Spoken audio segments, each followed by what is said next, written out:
الحمد لله كفى وسلام على عباده الذين اصطفى أما بعد فأعوذ بالله من الشيطان الرجيم بسم الله الرحمن الرحيم إن هذا القرآن يهدي للتي هي أقوم ويبشر المؤمنين الذين يعملون الصالحات أن لهم أجرا كبيرا صدق الله العظيم. قابل صد احترام علماء کرام اور مدرسہ فیض العلوم کے صدر محترم مولانا سعد الدین ندوی صاحب، ارکان کمیٹی اور اس مدرسے کے روح رواں مولانا مفتی نعیم صاحب، اساتذہ اعظام اور حافظ ہونے والے طلباء اور میرے سامنے بیٹھے ہوئے معزز حضرات اور میری عزت نشین ماؤں اور بہنوں، مجھے آج بڑی خوشی ہے، مسرت ہے کہ یہ مدرسہ جس کی عمر ابھی نومولود بچے کی طرح ہے، ابھی اس نے جنم لیا ہے، لیکن یہ عنفوان شباب کی طرف رواں دواں ہیں. یہ اپنا شباب کا منظر پیش کر رہا ہے. میں آپ کو بتاتا ہوں بحیثیت ایک عالم کے کہ آج جو پروگرام ہمارے بچوں نے پیش کیا، میں کئی مدارس کے پروگرام میں شریک ہوا.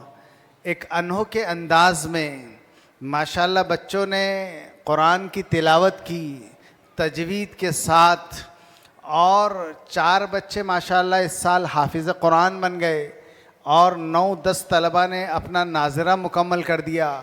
یہ فیضان العلوم کا سب سے بڑا کامیاب یہ ثمرہ ہے، یہ مسجد کا یہ حاصل ہے کہ یہ مدرسہ. اور ایک بات آپ کو بتا دوں کہ گجرات کی ایک ٹیم آئی تھی، جو ان لوگوں کو بھی نہیں معلوم ہوگا کہ انہوں نے مدرسے کے جائزے لیے تھے، تو ان کے ساتھیوں نے مجھے بتایا کہ حفظ کا سب سے اچھا نظام کہیں اورنگ آباد میں ہے تو وہ فیضان العلوم مدرسے میں ہے. یہ آپ کے لیے خوشی کی بات ہے کہ مدرسہ اتنی ترقی کر رہا ہے. اور مولانا نعیم صاحب اور ان کی ٹیم، یہ جو بچے بول رہے تھے، جو بچے تجوید کا اجرا کر رہے تھے، جو بچوں کی زبان پر جاری تھا، یہ بچے نہیں بول رہے تھے بلکہ ان کے اساتذہ کی محنت بول رہی تھی. انہوں نے دن کو دن سمجھا، نہ رات کو رات سمجھا. اور ان بچوں کو کہتے ہیں ماں باپ تو بچوں کو دنیا میں لانے کا ذریعہ ہوتے ہیں، اور اساتذہ ان کو زمین سے آسمان کی بلندی عطا کر دیتے ہیں، ان کو بڑا مقام عطا کر دیتے ہیں.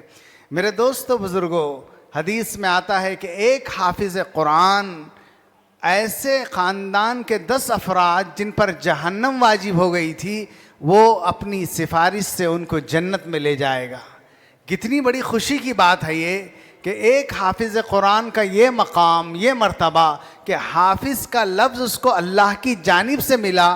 اصل نام تو حافظ اللہ کا ہے، اور اللہ نے فرمایا کہ ان ھذا القرآن یہدی للتی ہی اقوم، بے شک یہ قرآن ایک مضبوط راستے کی ہدایت دیتا ہے، راستہ بتاتا ہے، رہنمائی کرتا ہے، انسان کا دل و دماغ کھول کر رکھ دیتا ہے. یہ قرآن یبشر المؤمنین الذین یعملون الصالحات، اور یہ نیک کام کرنے والے مومنین کو خوشخبری دیتا ہے کہ ان لہم اجرا کبیرا، کہ ہم نے ان کے لیے بہت بڑا اجر تیار کر کے رکھا. میرے دوستو، یہ مسجد کا حاصل یہ ہے کہ مسجد میں تعلیم ہو، تربیت ہو، تزکیہ ہو. محمد الرسول اللہ صلی اللہ علیہ وسلم کی مسجد وہ صفہ مدرسے سے پہچانی جاتی تھی، وہاں پر طلبہ بنتے تھے. وہ مسجد کی تعمیر ہوئی تھی تو ایک مدرسے کے ساتھ ہوئی تھی. تو یہ مسجد فیضان، اس کی جان اور اس کی روح یہ مدرسہ ہے. اور یہ مدرسہ میں نے آپ کو بتایا کہ کتنی تیزی سے ترقی کر رہا ہے. یعنی 4-5 سال میں کوئی مدرسہ اتنا اونچے لیول پر چلا جائے، شاید ہی میری نظر میں کوئی مدرسہ ہو.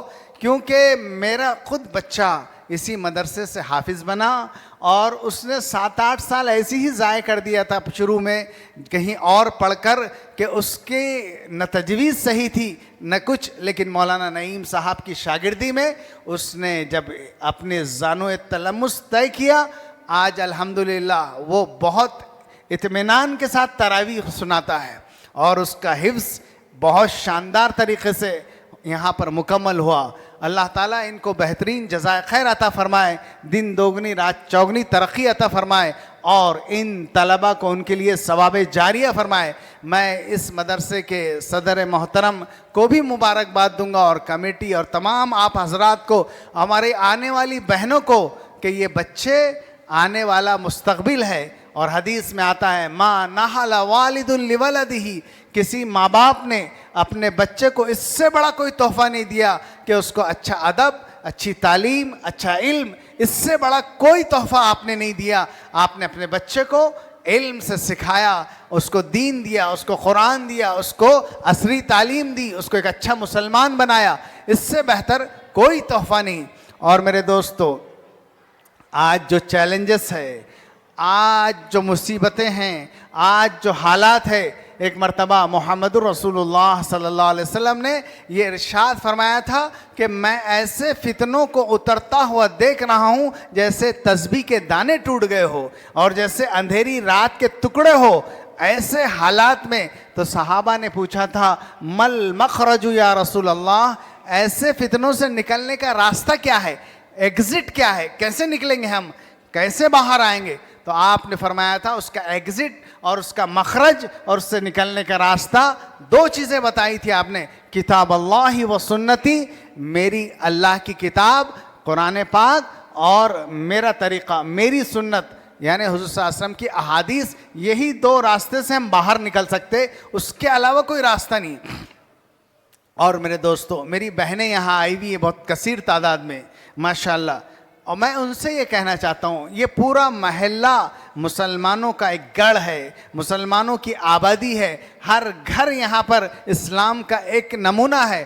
تو میری بہنوں سے یہ درخواست ہے کہ ماں کی گود پہلا مدرسہ ہے، ماں نیک، ماں دیندار، ماں صالح، تو ان کی گود میں پلنے والے بچے یہ خالد ابن ولید، عمر ابن خطاب، صلاح الدین ایوبی اور جنید بغدادی بن کر نکلیں گے۔ ماں نیک ہوگی، ماں صالح ہوگی۔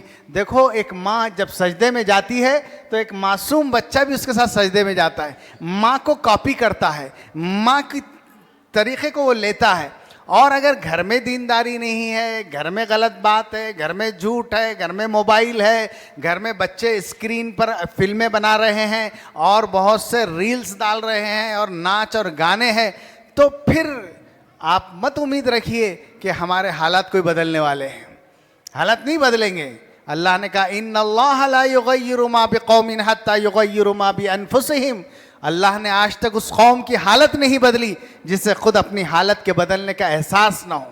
اگر مسلمانوں میں یہ احساس بھی مر جائے کہ ہمارے اوپر اتنے حالات آ رہے، ایسے ظالم مسلط ہو رہے، ایسے جو ہے ہمارے پاس مسجدیں شہید ہوئی اور مسجدوں میں کیا کیا جا رہا ہے اور ہم کو مورتی پوجا پر مجبور کیا جا رہا ہے، ان حالات میں ہم کو کرنا کیا ہے؟ ہم کو اپنے بچے کی توحید کی حفاظت کرنا ہے، اس کو اسلام دینا ہے۔ اور جیسے بچوں نے ابھی پڑھا کہ اللہ کا یہ فیصلہ ہے کہ ان اللہ لا یغفر ان یشرک بہ ویغفر ما دون ذلک لمن یشاء، کہ اللہ شرک کو کبھی معاف نہیں کریں گے، اس کے علاوہ جو گناہ اللہ معاف کر سکتے۔ ہمارے بچوں کے اسکول کا